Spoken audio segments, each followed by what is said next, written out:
money.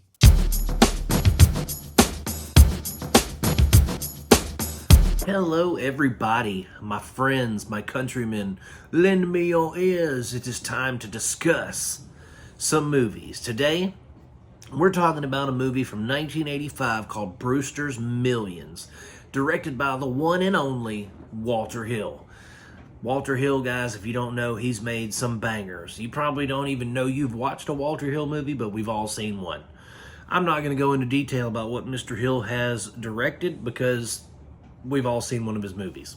Anyway, Brewster's Millions is based on a novel by George Burr McCutcheon, right? And in the novel's basically where Monty Brewster gets left millions of dollars by his dead uncle. His dead uncle says, you can have this money, but in order to have this money, you have to spend X amount of money with nothing to show for it. No assets, nothing. You just have to spend the money to spend it. You know, you can't own a plane, you can't buy a plane. It's basically like charity work, right? I mean, let's be honest. That's what his uncle's saying. And so this is based on the book by that gentleman, George Burr McCutcheon. And actually, this has 6 film iterations. Count that, 6 film iterations already. The earliest dating back to 1914. What? Right? So, I mean, it's had 6 movies from 1914 up until 1985. And guys, this one was solid. I mean, it's a comedy, of course. You know, it has Richard Pryor and John Candy in it. Pryor plays Monty Brewster, and he's a minor league ball pitcher. You know, and he gets bequeathed this money as the story dictates, and we just follow him through his funny yet challenging task of spending X amount of money with nothing to show for it. And, you know, I'm a big fan of Richard Pryor. I really am. I like him a lot. I think he's a funny dude. I love Harlem Nights. You know, I really like Richard Pryor as a comedian, but I just didn't, this movie, he wasn't, you know, I don't know, it just didn't feel like he was that funny, and neither was John Candy. This whole film felt more like it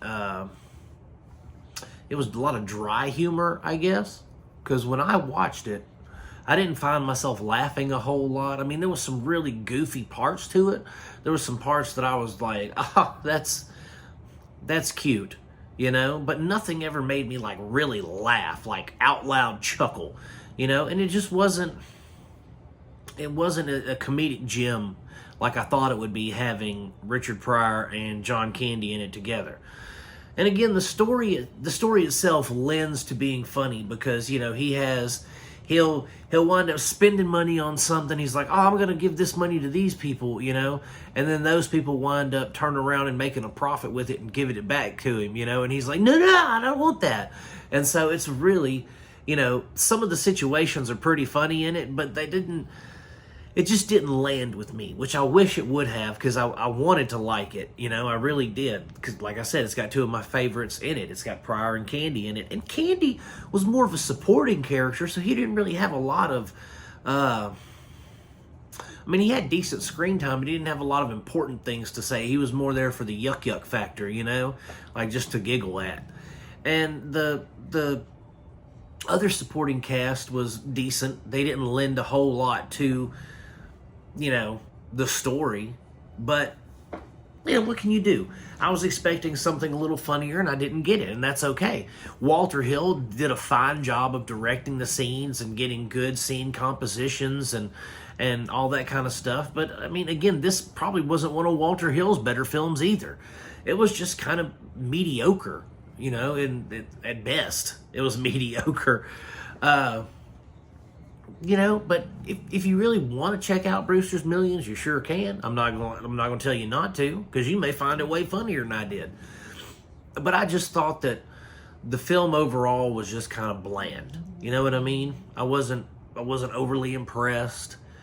So that's going to be it for Brewster's Millions, guys. I don't really have a whole lot else to say about it. I mean, there wasn't no dynamic cinematography, no wide sweeping, beautiful shots of baseball fields or anything like that. It was all it was all pretty just generic 1980s comedy stuff that just didn't land, and Richard Pryor wasn't funny in, and John Candy was just a stooge, and it just wasn't, it didn't hit me like I wanted it to. But thank you guys for watching my reviews. As always, I love the fact that you guys watch me. If you've seen the movie and you liked it more than I did, please tell me why I'm wrong in the comments, why I should have liked it more, you know? And by all means, guys, like and subscribe, and I'm going to keep making them as long as you guys keep watching them.